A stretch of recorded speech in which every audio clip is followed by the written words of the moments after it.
d'œsophage de Barrett initialement classé C8-M8 avec antécédent de dysplasie de bas grade sur les biopsies systématiques. L'analyse sera réalisée par le professeur Maximilien Barré avec un endoscope Fuji 760. On a la chance et le plaisir d'avoir le professeur Maximilien Barré avec nous aujourd'hui à Nancy. Commencer par faire un petit passage avec un pré-lavage tout à l'heure de l'œsophage. Est-ce que tu peux nous montrer, Maximilien, justement, c'est une patiente qui a une chirurgie de reflux. Est-ce que là, ta jonction œsogastrique, est-ce que déjà il y a une hernie pour toi? Et deuxièmement, comment tu fais en pratique pour trouver la jonction œsogastrique sur un estomac et un œsophage? Bien sûr. Alors, donc là, ce qui est important, c'est d'examiner l'œsophage à la descente pour prendre ces mesures. Une fois qu'on aura gonflé l'estomac, et ben, les mesures seront différentes. On n'aura plus forcément les mêmes repères. Donc là, on voit qu'on commence, mettons à 31 cm des arcades dentaires. On a une portion qui est non circonférentielle, qui occupe toute cette partie inférieure. Puis, allez, à 32, on a l'œsophage de Barrett circonférentiel. On descend tranquillement jusqu'à la jonction œsogastrique, qui est ici, et qui est donc à 40. Déjà, le simple fait qu'elle soit à 40, c'est première réponse à ta question. Probablement, il n'y a pas de hernie hiatale. 40, c'est typiquement l'emplacement des pinces diaphragmatiques. Comment est-ce qu'on repère la jonction œsogastrique? Ça veut dire où commence le Barrett? Et ben là où il y a des plis gastriques. C'est-à-dire précisément ici. Lorsqu'on voit des plis gastriques, et ben c'est que c'est de l'estomac par définition, et donc pas de l'œsophage de Barrett. C'est là qu'on doit commencer à compter l'œsophage de Barrett. Donc on a un Barrett qui finalement s'étend de 40 cm de façon circonférentielle jusqu'à 32. Donc on a bien le C8. Je revérifie. On a bien le C8 et 1 cm de plus de façon non circonférentielle. Donc c'est C8-M9. Qu'en est-il de la valve anti-reflux? Est-ce qu'elle est toujours en place? Donc évidemment, la rétrovision fait partie intégrante de l'examen de l'œsophage de Barrett. Il n'y a pas de hernie hiatale et on voit plutôt que la valve est en place. On voit tout ça est très continent autour de l'endoscope. Donc on vient ici au niveau de la jonction œsogastrique. Et on va essayer de caractériser les différentes anomalies qu'on voit parce qu'évidemment, il n'est pas normal cet œsophage. Alors ce qui nous saute aux yeux là, c'est l'aspect érythémateux, inflammatoire. On voit qu'il y a un saignement qui en fait était déjà présent lorsque je suis arrivé. Et on voit que cet aspect érythémateux, il se manifeste ici à 7 heures par ce que je pense être une érosion peptique.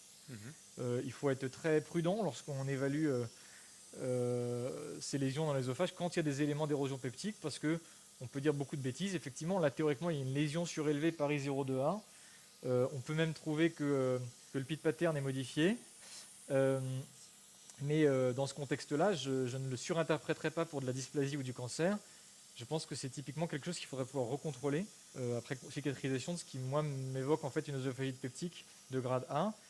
Et est-ce que c'est fréquent de voir de la muqueuse, on a l'impression de la muqueuse malpighienne, c'est ça, au sein de ton Barrett ou Oui, ces images un peu en carte de géographie, ça peut correspondre à... En fait, après tout, c'est la cicatrisation d'une œsophagite peptique, ce Barrett. Donc, on peut imaginer que la forme initiale était un petit peu irrégulière et que la cicatrisation, de la même façon, s'est faite de façon irrégulière.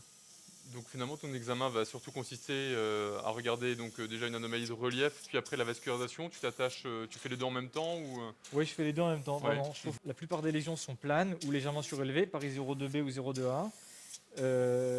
Les éléments de relief sont clairement des éléments de suspicion qui doivent toujours nous faire lever un sourcil, même si il faut savoir le pondérer par le côté inflammatoire. Là, clairement, celle qu'on a à 6 heures ici, au pôle supérieur du Barrett, je remets là, je ne l'interpréterai pas nécessairement comme quelque chose de dysplasique, tout comme celle qu'on avait au pôle inférieur du Barrett, parce qu'on est dans un contexte inflammatoire, donc je ne suis pas sûr qu'elle soit néoplasique.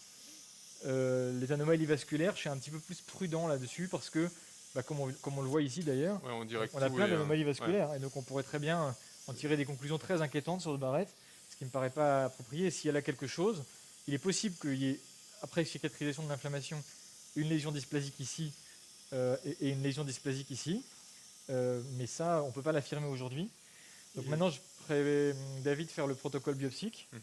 Donc là, tu n'as pas de, si on retient, tu n'as pas de lésion qui attire ton œil ou que tu vas spécifiquement mettre dans un pot à part ou peut-être Alors si cet quand même, argument peptique ouais. quand même là, oui, tu vas. Alors voilà, celle-là, moi j'avoue que je serais d'avis de faire une biopsie dessus pour quand même avoir un élément de réflexion, de réassurance du patient si on nous dit juste, si le pathologiste arrive à affirmer que c'est juste inflammatoire.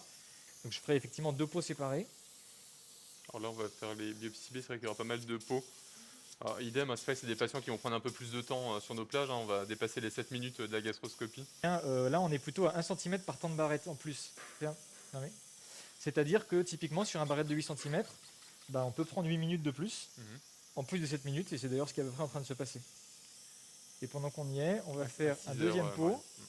qui va donc s'appeler 30 cm, Donc là, ce sera le 31, pardon, 31 cm, 6 heures également. Ferme, s'il te plaît.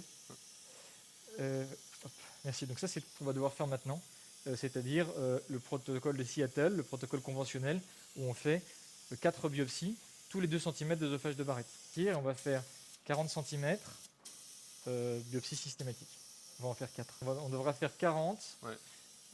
Ouvrez, s'il vous plaît. Fermez. Donc on va faire littéralement 40, 38, 36, 34, 32. C'est à l'appréciation de chacun, mais on sait que c'est fastidieux. Mais c'est à ce prix-là qu'on peut se permettre de surveiller les patients à des intervalles finalement assez longs. Et c'est vrai que les biopsies dans un œsophage, c'est pas finalement si évident que ça, parce que vu qu'en fait, on biopsie quelque chose qui est parallèle et pas perpendiculaire au tube, donc ça demande quand même un petit bécage. Enfin, tu peux le montrer là sur une biopsie, mais on voit que voilà, pour les plus jeunes, c'est pas forcément le. Voilà, on voit que tu ouvres déjà ta pince, après tu fais le mouvement d'aller chercher. Exactement, c'est pas du tout la même technique, enfin c'est pas exactement la même technique. Mhm. Il faut savoir béquiller contre la paroi pour vraiment s'appliquer contre la paroi, et il faut accepter souvent de perdre de vue la lésion qu'on est réellement en train de biopsier, du fait justement de cette espèce d'aspiration pour faire monter la muqueuse. Donc voilà, mais là typiquement, je vois pas à l'instant précis où je biopsie où est-ce que ce que j'ai attrapé. Mhm. On peut éventuellement s'en assurer dans un deuxième temps lorsqu'on tracte la pince vers l'endoscope. Mais c'est habituel de perdre un peu la visibilité au moment où on referme la pince.